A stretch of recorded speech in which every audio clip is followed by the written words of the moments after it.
Assalamualaikum, salam Malaysia Madani, Kanta 744 dimulakan dengan rangkuman berita utama dalam segmen SNC.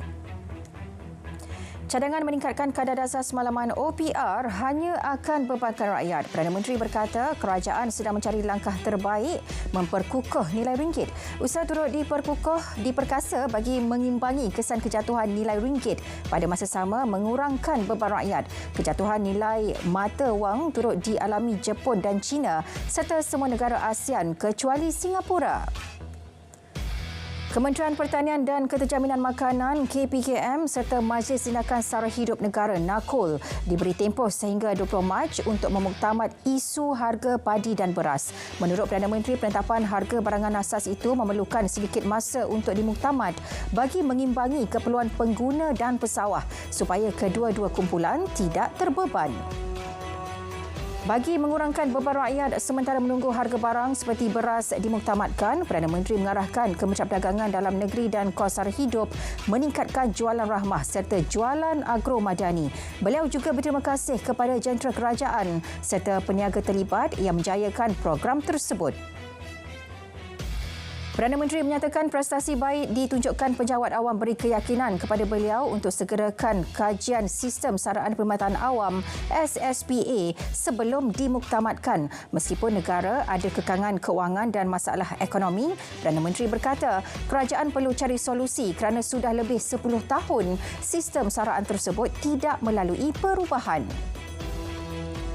Keputusan memihak kepada mana-mana negara dibuat berdasarkan kepentingan kepada rakyat dan negara. Perdana Menteri tegaskan sebagai sebuah negara berdaulat, Malaysia bebas untuk menentukan dasar negara. Beliau mengulas laporan dibuat Financial Times yang mendakwa Malaysia cenderung kepada China. Pusat Ekonomi Digital PEDI akan dikenali sebagai Pusat Sebaran Maklumat Nasional NADI berkuat kuasa 1 Mac ini. Menteri Komunikasi berkata seiring penjenamaan semula itu, peranan kesemua 911 NADI sedia ada akan diperluas. Suruhanjaya Komunikasi dan Multimedia Malaysia MCMC akan membuat hebahan termasuk menghubungi semua pengurus NADI seluruh negara untuk memastikan beberapa aktiviti direncanakan semula dengan baik.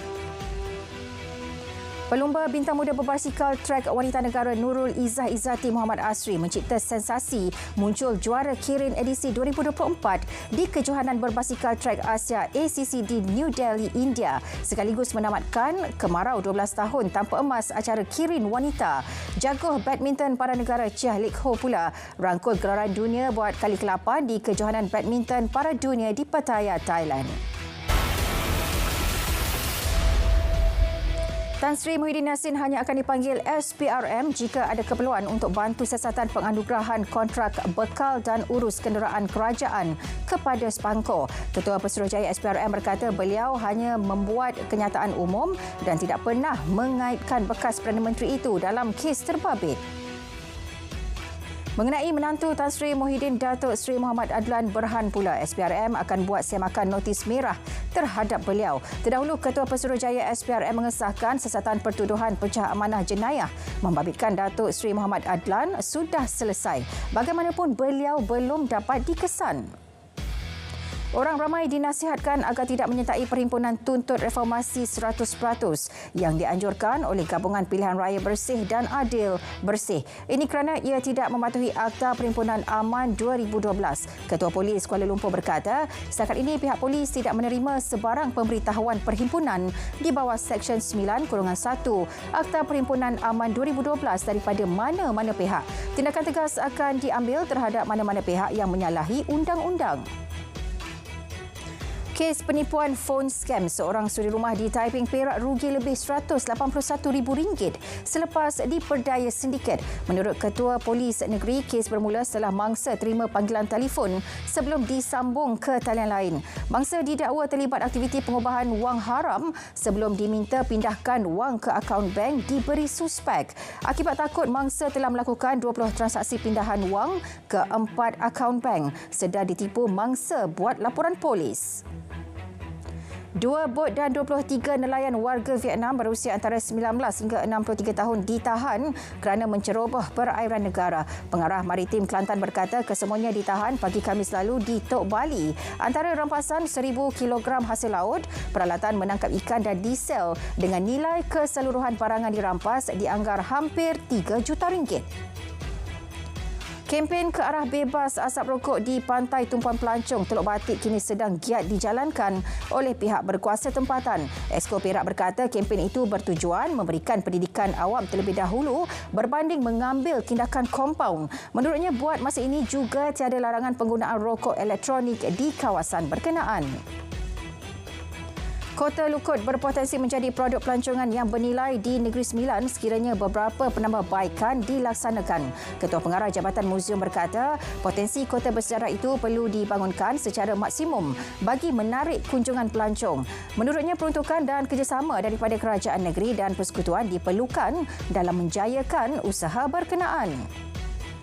Lebih 20 juta pelancong domestik dan antarabangsa disasar ke Johor tahun ini. Ke arah itu, Pengarah Tourism Negeri berkata fokus akan diberi terhadap aspek promosi produk dan pusat pelancongan. Antara program akan dilaksana Majestic Johor Festival 2024 selain pelbagai karnival budaya dan warisan Johor. Tahun lalu Johor rekod 15 juta pelancong. Rista peruntuk lebih 3.5 juta ringgit untuk bantuan tanam semula getah di daerah Padang Terap bagi tahun 2024. Pegawai Rista berkata bantuan itu merangkumi anak benih, baja, wang tunai dan khidmat nasihat. Mereka yang berminat mendapatkan bantuan tersebut dipelawa hadir ke pejabat Rista berhampiran untuk maklumat lanjut. Kuota benih padi NMR 152 yang disifatkan tidak mencukupi buat masa ini akan ditambah. Menteri Sains, Teknologi dan Inovasi berkata terdapat permintaan tinggi daripada petani terhadap benih tersebut, terutama di Selangor dan Perak. Kementerian berhasrat meningkatkan kuota pengeluaran sebanyak 30% di setiap negeri. Benih itu juga mampu mengeluarkan hasil sehingga 10 tan sehektar berbanding purata 6 tan sehektar bagi jenis padi lain. Pemantauan ketat setiap hari akan dilaksana pasukan petugas Perbadanan Putrajaya di tapak Bazar Ramadan Putrajaya. Inisiatif itu untuk pastikan kualiti penyediaan makanan sekaligus elak isu kebersihan dan keselamatan makanan yang terjadi sebelum ini daripada berulang. Presidennya turut memaklumkan 700 peniaga terlibat akan diberi taklimat minggu depan berhubung penyediaan makanan. Jaga tata susila dan kualiti perbahasan sepanjang persidangan Dewan Rakyat yang akan bermula esok hingga 27 Mac depan. Itu ingatan Perdana Menteri kepada semua ahli parlimen kerajaan pada sesi taklimat pra-persidangan Dewan Rakyat bersama barisan kabinet dan seluruh ahli parlimen kerajaan madani hari ini. Ujar beliau, persidangan itu akan jadi ruang menyentuh pelbagai isu semasa yang mendesak, terutama membabitkan kepentingan rakyat. Program Pendidikan Teknikal dan Latihan Vokasional TVET khas untuk wanita, TVET Jelita, mendapat sambutan baik sejak dilancarkan tahun lepas. Timbalan Perdana Menteri Datuk Seri Dr. Ahmad Zahid Hamidi yakin sasaran 150,000 peserta untuk program tersebut dapat dicapai. Usaha yang diperkenalkan itu penting kerana wanita seringkali berhadapan dengan cabaran ekonomi dan sosial. Kementerian Belia dan Sukan ambil langkah proaktif untuk menambah baik kod sukan selamat. Ini bagi memastikan isu tajaan acara sukan oleh syarikat rokok dan vape tidak berulang. Menterinya berkata kementerian bertegas tidak akan berkompromi dengan isu berkenaan. Impaknya ibu bapa bimbang untuk hantar anak-anak menyertai penganjuran sukan. Sentimen positif yang berterusan dijangka akan menyokong kontrak niaga hadapan minyak sawit mentah MSM di Bursa Malaysia untuk diniagakan tinggi minggu depan. Harga dijangka antara RM3,800 dan RM4,000 satu tan. Aktiviti pengambilan untung minggu depan juga dilihat berdasarkan prestasi semasa ringgit berbanding dolar Amerika Syarikat. Bagi simpanan stok, terdapat banyak stok minyak sawit dalam pasaran Malaysia dan Indonesia, justru tiada perkara mendesak mengenainya. MIHAS sedia untuk berkembang di peringkat antarabangsa bagi luaskan skop langkau sempadan domestik. MIHAS at Dubai akan berlangsung di Expo Produk Organik dan Semula Jadi Timur Tengah di Dubai dari 18 hingga 20 November depan. Jualan disasar RM1 bilion. Ketua Pegawai Eksekutif Matrade berkata, inisiatif itu mengiktiraf potensi pertumbuhan dan menekankan kepentingan menjadikan MIHAS acara terkenal di peringkat global. Tun Razak Exchange TRX akan menjadi sebuah mercutanda kebanggaan Malaysia dan berpotensi sebagai pusat perniagaan Kuala Lumpur yang baharu. Salah satu pelabur utamanya kumpulan Lendlease dari Australia memaklumkan TRX telah menerima 5 juta pengunjung hanya dalam 2 bulan pertama pusat beli belahnya beroperasi. Justru syarikat pembinaan multinasional tersebut optimis pelaburan mereka akan mengukuhkan portfolio sekaligus melihat pertumbuhan secara progresif. TNB akan ganti 30% daripada kenderaan operasinya kepada kenderaan elektrik EV menjelang 2030.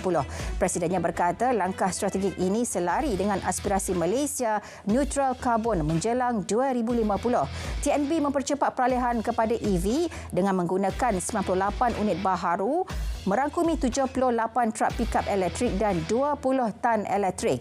Ini menjadikan jumlah keseluruhan EV dalam kumpulan kenderaan operasi TNB kepada 127 buah kenderaan.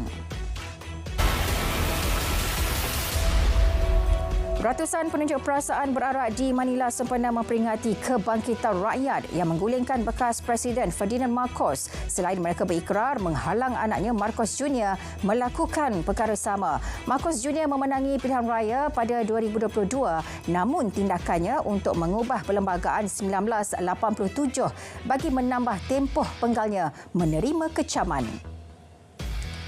Satu letupan periuk api yang ditinggalkan oleh kumpulan IS membunuh 14 pencari truffle di Padang Pasir Raka pada kata media kerajaan. Antara yang maut termasuk wanita yang sedang mencari truffle. Gurun Syria terkenal kerana menghasilkan truffle terbaik di dunia yang mendapat harga tinggi di sebalik negara yang dilanda perang selama 13 tahun dan krisis ekonomi. Seorang warga emas Austria yang melawat Afghanistan untuk membuktikan ia negara yang selamat dibebaskan pada Ahad selepas 9 bulan ditahan. Herbert Fritz, 84, tiba di Doha selepas dibebaskan oleh pihak berkuasa Taliban. Fritz telah ditangkap pada Mei lepas selepas tidak menghiraukan amaran Austria terhadap perjalanannya ke Afghanistan. Taliban kembali berkuasa pada 2021 dengan mengenakan undang-undang Islam yang ketat. Sekurang-kurangnya 25 orang termasuk warga asing maut dalam satu kemalangan jalan raya di utara Tanzania. Kemalangan itu berlaku pada petang Sabtu apabila sebuah lori hilang kawalan bertembung dengan 3 kenderaan lain di jalan yang menghubungkan Anusha dan Namanga. Antara yang maut seorang warga Amerika, seorang Kenya dan seorang Afrika Selatan. Sekurang-kurangnya 15 orang awam terbunuh dan 2 lagi cedera semasa serangan ke atas gereja Katolik di utara Burkina Faso. Ini adalah siri terbaru dalam kekejaman pelampau agama yang aktif di rantau ini. Beberapa serangan sebelum ini menyasarkan gereja Kristian, manakala yang lain melibatkan penculikan padri. Baik, Kanta 744 berakhir di sini. Dari sungai ke segara Palestin, pasti merdeka. Saya Nurul Zahira Razi. Assalamualaikum, salam Malaysia Madani.